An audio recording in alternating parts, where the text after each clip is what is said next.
तो concept academy सोमभर में आप सभी का स्वागत है।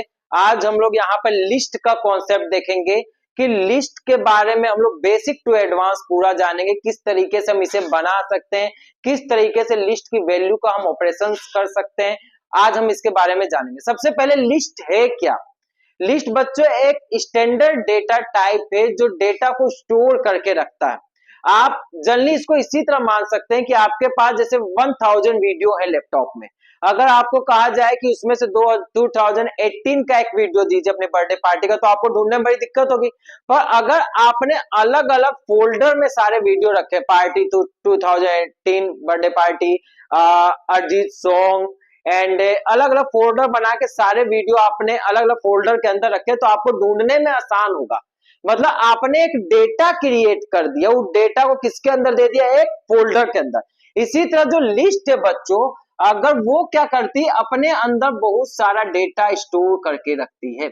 ये मेरा बहुत सारा डेटा है जो किसके अंदर स्टोर है? लिस्ट के अंदर। अच्छा, लिस्ट की एक और क्वालिटी है कि आप इसमें इंटीजर भी दे सकते हैं, साथ में स्ट्रिंग भी दे सकते हैं। आप दोनों वैल्यू यहां पर दे सकते हैं। आप डेसिमल वैल्यू भी दे सकते हैं। आप इसमें तीनों प्रकार की वैल्यू को यहां पर बच्चों इसमें स्टोर करवा सकते हैं।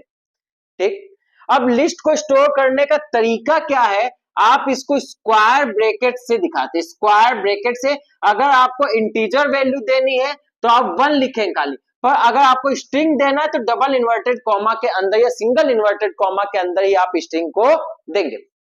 अच्छा, लिस्ट होती कैसे है? जनरली पाइथन में अगर आप बच्चों देखें तो लिस्ट और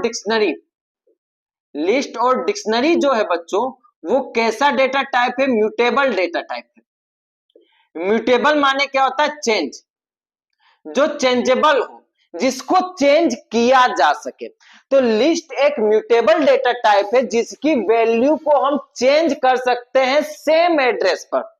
मतलब अभी ये डेटा किसी एड्रेस पे स्टोर होगा ना, अब मैं चाहूं तो 1 की जगह 10 लिख दूं, उसी एड्रेस पे 1 को हटा के क्या आ जाएगा? 10 आ जाएगा। पर अब क्या होगा? जो सेट है, टपल है बच्चों, उनमें क्या होता है? ये इम्यूटेबल टाइप होते हैं। इम्यूटेबल टाइप का मतलब क्या? आप सेम एड्रेस का डाटा चेंज नहीं कर सकते। नॉन चेंजेबल, इनको हम लोग चेंज नहीं कर सकते बच्चा। ठीक, हम लोग अपनी लिस्ट पे दोबारा आते हैं। मतलब लिस्ट का डेटा जो है वो क्या है बच्चों? म्यूटेबल है। म्यूटेबल माने क्या होता है? चेंजेबल। उसके डेटा को हम चेंज कर सकते हैं। अब हमारा सबसे पहला टॉपिक होता है बच्चों क्रिएट लिस्ट। आखिर लिस्ट को क्रिएट कैसे करते हैं? तो सबसे पहला तरीका क्या है बच्चों लिस्ट को क्रिएट करने का? हम कोई भी एक वेरिएबल ले ले, ए ले ले, बी ले ले, वी ए एल ले ले, कोई भी आप वेरिएबल ले सकते हैं। मैंने वेरिएबल में क्या ले लिया? V A L. ठीक, वेरिएबल लेने का तरीका इसमें मैं आपको बता दे रहा हूं। वेरिएबल में आप कोई भी यहां पे लेटर्स ले सकते हैं, बस स्पेशल करेक्टर नहीं होने चाहिए। स्पेशल करेक्टर में खाली अंडरस्कोर आप ले सकते हैं। मतलब आप वी अंडरस्कोर एल ले सकते हैं, पर अगर आप कहें परसेंट ले ले, नहीं, परसेंटेज से वेरिएबल नहीं ले सकते। अगर आपको इंटीजर यूज करना है तो आप लास्ट में, मतलब लेटर स्टार होने के बाद आप इंटीजर्स को यूज कर सकते हैं। ठीक, तो इस तरह आप इंटीजर अंडरस्कोर को यूज कर सकते हैं बच्चों। ठीक, मैं यहां वेरिएबल ले लिया। वेरिएबल कहां क्या है बच्चों? जिसके अंदर ये डाटा स्टोर होगा, जिसके अंदर ये डाटा स्टोर होगा। जैसे मैंने आपको पहले एक एग्जांपल दिया है कि हम इसके अंदर कोई भी डेटा स्टोर करवा सकते हैं। हेलो 3.5, ये क्या हो गया बच्चों? हम लोगों ने एक लिस्ट बना ली। हम इसको प्रिंट करेंगे वीएल को, और इसका टाइप भी अगर हम देखना चाहते हैं, प्रिंट टाइप वीएल, कि वीएल का टाइप क्या है। तो आउटपुट में क्या शो करेगा बच्चों आपको? पहले तो ये लिस्ट शो कर देगा जो आपने लिस्ट बनाई है। उसके बाद क्या करेगा? इसका टाइप आपको शो कर देगा। इसका टाइप शो कर देगा लिस्ट। क्या शो कर देगा बच्चों? लिस्ट। मतलब ये क्या बनी? एक लिस्ट बनी। अब दूसरा तरीका क्या है? ये फर्स्ट मेथड हो गया। अब सेकेंड मेथड क्या है बच्चों? इसी में सेकेंड मेथड है कि आप किसी स्ट्रिंग को लिस्ट में बदल सकते हैं। मान लीजिए आपने किसी वेरिएबल में कोई नेम स्टोर करवाया। मान लीजिए मैंने अपना नेम स्टोर करवाया गोविंद। ये एक स्ट्रिंग है, लिस्ट तो कहीं से नहीं दिख रही, पर आप किसी दूसरे वेरिएबल में अगर लिस्ट ए लिख दें, लिस्ट ए लिख दे तो क्या होगा बच्चों, अगर आप प्रिंट बी करवाएंगे, प्रिंट बी करवाएंगे तो आउटपुट में आपको बच्चों ऐसा शो होगा कि G O V I N D, मतलब आपने एक स्ट्रिंग को किस में बदल दिया, लिस्ट में। ये सेकेंड मेथड है, क्या है बस, ये सेकेंड मेथड है लिस्ट, स्ट्रिंग को लिस्ट में बदलने का, लिस्ट बनाने का। बच्चों अगर हम यहां पर देखें कि थर्ड मेथड की बात करें तो हम लोग इनपुट ले सकते हैं। सबसे पहले इनपुट हम लोग कैसे ले सकते हैं कि a is equal to int input, int input. आप इंट दे रहे तो आपकी मजबूरी है कि आपको नंबर देना पड़ेगा यहां पर। अगर आप इंट की बजाय इवेल ले रहे हैं, क्या ले रहे हैं, इवेल, ठीक, तो आप नंबर भी दे सकते हो और स्ट्रिंग भी दे सकते हैं। इनपुट एंटर द नंबर, मैं नंबर ही लिख दिया।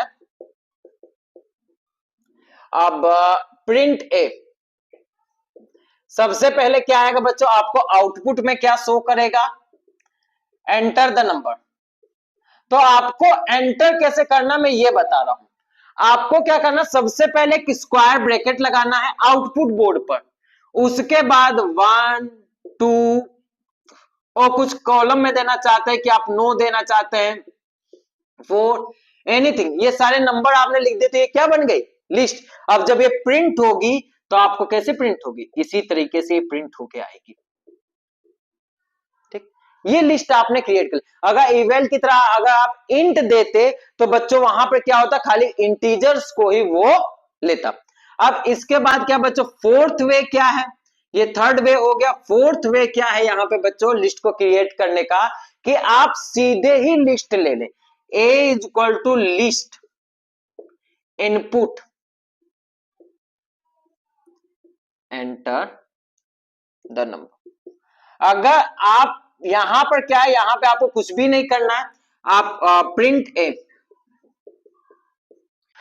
बच्चों यहां पर प्रिंट ए हम लिखते हैं, उसके बाद आउटपुट बोर्ड पे आपको लिख के आएगा enter the number, enter the number आएगा। आप उसमें अपनी मर्जी से कोई भी नंबर बच्चों यहां पे दे सकते हैं, 9।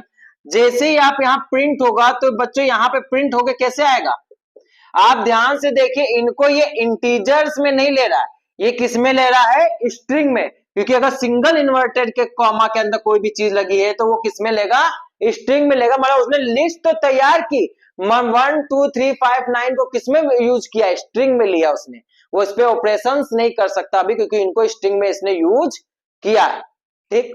ठीक है बच्चों, मुझे उम्मीद है कि आपको ये लिस्ट क्रिएट करना समझ में आया होगा, आप इसका स्क्रीनशॉट ले सकते हैं।